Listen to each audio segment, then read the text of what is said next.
Berjumpa kembali dengan Ibu dalam mata pelajaran Bahasa Indonesia di kelas 11. Nah, pada pembelajaran kali ini kita akan membahas mengenai teks eksplanasi.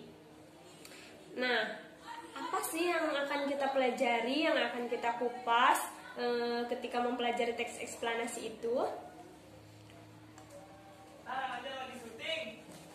Kita akan mempelajari mengenai yang pertama, pengertian dari teks eksplanasi itu sendiri apa. Kemudian yang kedua, ciri-ciri dari teks eksplanasi.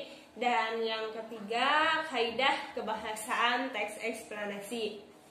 Nah, 3 poin itu akan kita bahas pada pertemuan kali ini. Baiklah, langsung saja kita membahas yang pertama, yaitu pengertian dari teks eksplanasi itu sendiri apa. Nah, teks eksplanasi itu sendiri adalah teks yang menjelaskan sebab akibat suatu fenomena, baik itu peristiwa alam, ilmu pengetahuan, sosial, dan budaya lainnya. Teks eksplanasi itu berisi mengenai fakta yang dapat menjawab pertanyaan tentang bagaimana dan mengapa suatu fenomena itu bisa terjadi. Jadi teks eksplanasi itu harus sesuai dengan fakta ya. Kemudian ciri-ciri dari teks eksplanasi. Ciri-cirinya yang ada 3. Yang pertama, bersifat ilmiah. Yang kedua, bersifat logis. Dan yang ketiga, bersifat objektif. Nah, Ibu akan membahas dari ketiga itu. Yang pertama yaitu bersifat ilmiah.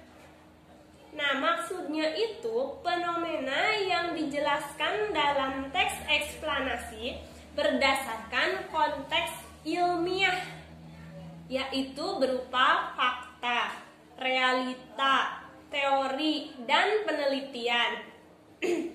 Penjelasan tersebut dapat berupa sejarah, klasifikasi, ataupun definisi. Nah, jadi pada bagian ciri-ciri yang bersifat ilmiah ini mengupas realita, bisa pengertian yang berupa fakta. Kemudian yang kedua yaitu bersifat logis. Logis sendiri artinya di sini sesuai dengan logika, benar menurut penalaran dan masuk akal. Sedangkan yang ketiga yaitu bersifat objektif.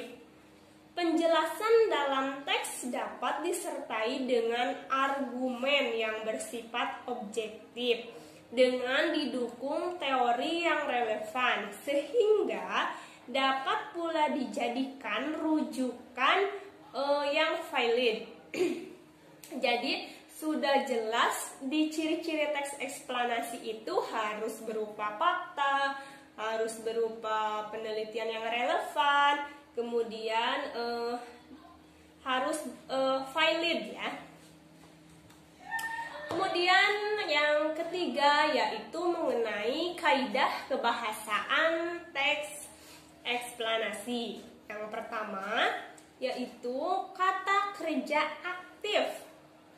Kata ini kerap digunakan pada bagian deretan penjelas, sebab bertujuan menjelaskan sebab dan proses, sehingga subjek atau fenomena berperan sebagai tujuan dari suatu perbuatan atau peristiwa tertentu. Kemudian yang kedua yaitu ada konjungsi. Konjungsi yang digunakan menjelaskan hubungan sebab akibat dan hubungan kronologi terjadinya suatu fenomena. Misalnya, jika, bila, sehingga, sebelum, dan kemudian. Yang ketiga yaitu keterangan waktu. Kata ini digunakan untuk menjelaskan terjadinya suatu fenomena. Jadi keterangan waktu itu menjelaskan waktu ya, sudah pasti harus menjelaskan waktu. Kemudian yang keempat yaitu istilah ilmiah. Istilah ilmiah yang sesuai konteks kerap digunakan untuk memperjelas definisi, hubungan sebab akibat, ataupun kronologi terjadinya suatu fenomena. Jadi dalam teks eksplanasi ini pasti akan ada selalu istilah-istilah ilmiah untuk memperjelas dari definisi tersebut.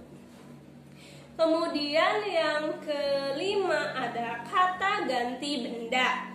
Subjek yang dijelaskan menggunakan kata ganti benda atau non-person. Seperti itu, ini, dan tersebut. Teks eksplanasi juga hanya fokus pada hal umum. Nah, contoh-contoh dari teks eksplanasi itu seperti gempa bumi, banjir, hujan, pokoknya yang menjelaskan terjadinya sebab akibat suatu fenomena ya, atau sebab akibat. Ini juga bisa contohnya gempa bumi. Gempa bumi itu kan suatu fenomena alam. Terjadinya bisa dijelaskan secara ilmiah. Seperti itu. Nah, pada kesempatan kali ini kita cukup membahas mengenai pengertian, ciri-ciri, dan kaidah kebahasaan. Nanti pertemuan selanjutnya kita masih membahas mengenai teks eksplanasi, namun bagian-bagian lainnya.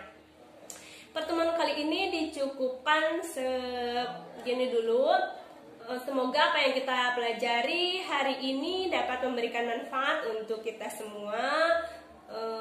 Mohon maaf apabila ada kesalahan. Wabillahi taufiq wal hidayah.